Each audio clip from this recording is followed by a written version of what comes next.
Assalamualaikum warahmatullahi wabarakatuh. Perkenalkan, nama saya Musdalifah Aulasari dengan NIM 2313411122 dari Prodi D3 Gizi 3A. Di sini saya ingin mengumpulkan tugas konseling gizi dengan dosen pengampu Eri Firmando.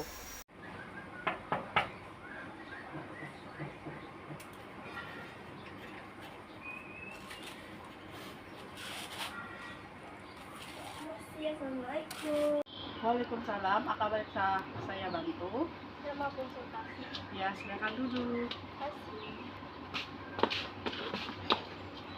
Baiklah, perkenalkan, nama saya Musdalifah Aulasari. Di sini saya sebagai ahli gizi. Baiklah, saya mau tahu siapa nama kamu, Nama saya Ris Amanda Sukma. pekerjaan sehari-harinya kamu apa?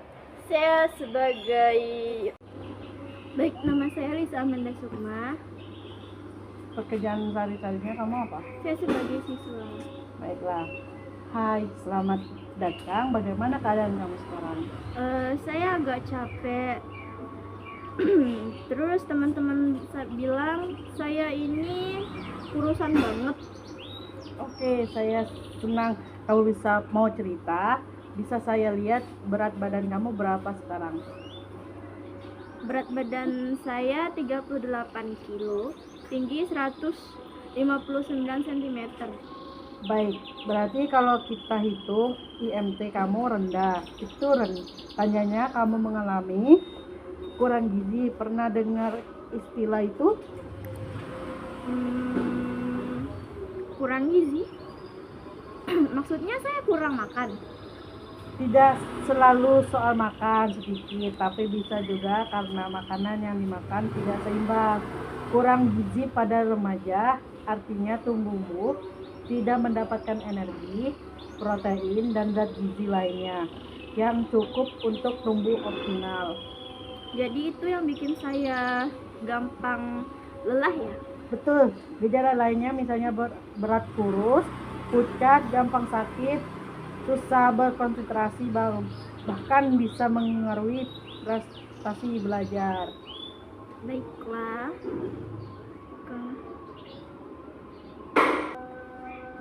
Saya ingin tahu, bisakah kamu makan sehari seperti apa? Saya sering sarapan cuman teh, manis, sama gorengan. Siangnya kadang makan nasi sedikit, malam suka males makan. Nah, itu salah satu penyebabnya. Tubuh remaja butuh energi tinggi karena saat dalam masa pertumbuhan. Kalau asupan kurang, tubuh jadi lemah dan pertumbuhan terhambat. Oh, pantasan ya, saya susah untuk naik berat badan. Iya, remaja seumuran kamu butuh cukup karbohidrat, protein, lemak sehat, vitamin, dan mineral. Coba kamu bayangkan piring makananmu dibagi jadi 4 bagian. 2 bagian untuk sayur dan buah, 1 bagian untuk protein, ikan, ayam, telur, tempe, tahu. Coba bayangkan piring makananmu dibagi jadi 4 bagian, 2 bagian untuk sayur dan buah, 1 bagian untuk protein, ikan, ayam, telur, tempe, tahu, 1 bagian untuk karbohidrat, nasi, roti, ubi, jagung. Jadi harus lengkap ya? Enggak boleh cuma nasi sama lauk sedikit. Betul, kalau hanya nasi tanpa lauk, tubuh kekurangan protein. Kalau hanya lauk tanpa nasi, energi tidak cukup. Kalau saya suka mie instan, boleh nggak?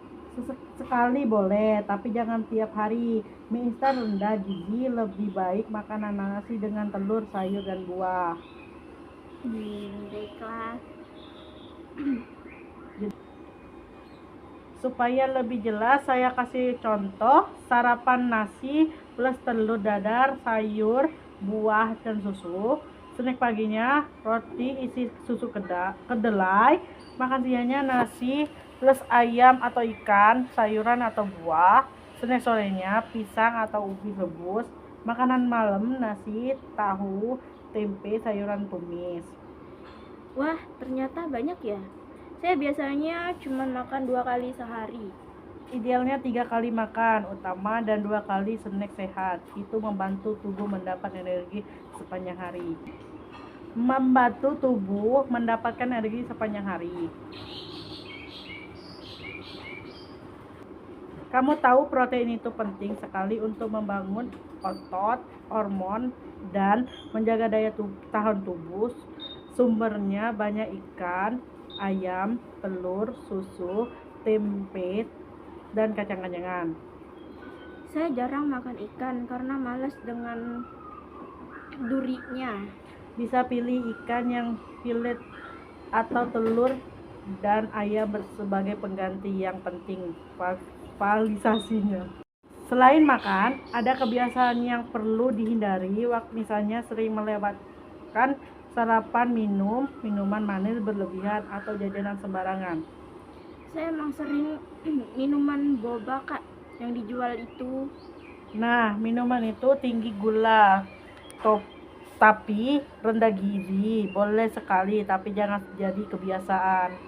Baik kak. Coba bayangkan kalau tubuh kamu lemah, terus apa yang bisa terjadi?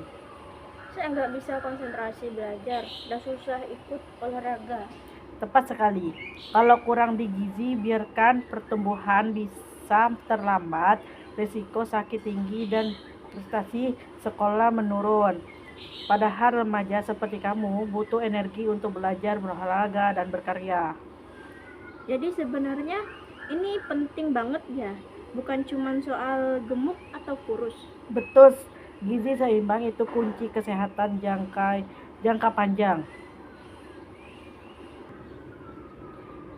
Jadi apa yang bisa kita lakukan? 1. Makanan 3 kali sehari. 2. Snack sehat. 2. Perbanyakkan protein dan sayur. 3. Kurangi makan atau minuman tinggi gula. 4. Minuman cukup air putih.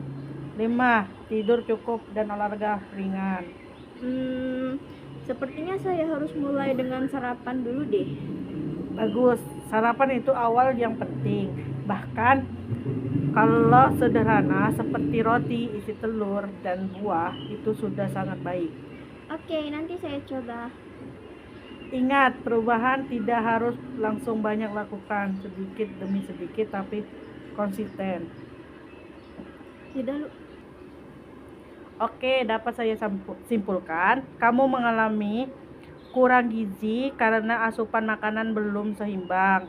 Dengan perbaikan pola makan, rutin makanan, dan memiliki makanan bergizi, berat badan akan naik dan tubuh lebih sehat.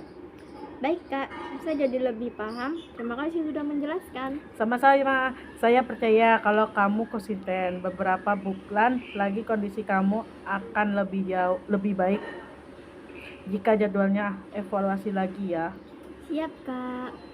Semangat, kamu pasti bisa. Iya.